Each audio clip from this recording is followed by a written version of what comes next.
অনেক ভাই বলতেছে মিরাক্কেল গার্ডেন কিভাবে আসবো। মিরাক্কেল গার্ডেন আসার সহজ উপায় হলো আপনারা ডাইরেক্ট যদি মেট্রো দিয়ে আসেন অবশ্যই মল অফ এমিরাত মেট্রো স্টেশন নেমে যাবেন। নেমে যাওয়ার পরে ওখান থেকে আসলে বাস পাবেন। আমি সাপোর্ট করবো আপনার যদি 3 থেকে 4 জন হন অবশ্যই বাসে আসবেন না, বাসে আসলে লেট হবে।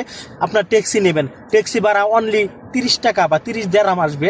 30 দেরহামে নিচে আসবে 28 বা 29 দেরহাম সামথিং, ঠিক আছে? 30 দেরহামে আসবে না।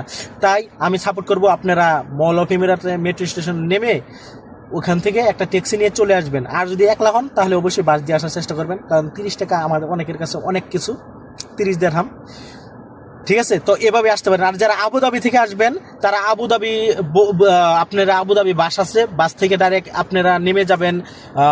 আবুধাবি থেকে অনলি 25 দেরহামে আপনারা চলে আসতে পারবেন দুবাই। আপনার ইবনে বতুতা বাস স্টপ নামবেন। ইবনে বতুতা বাস স্টপ নামলে আপনার অনলি 25 দেরহাম লাগবে ভাড়া আবুধাবি থেকে আসার জন্য। আর ওইখান থেকে আপনার মেট্রো স্টেশন চড়ে direct mall of Emirate metro station চলে আসবেন। চলে এসে হয় ট্যাক্সি নেবেন না হয় বাস নেবেন। অনলি 10 থেকে 15 মিনিট লাগবে। 10 কিলোমিটার, অনলি 10 কিলোমিটার চলে আসতে পারেন যারা যারা আসতে চান। ওকে, আল্লাহ হাফেজ।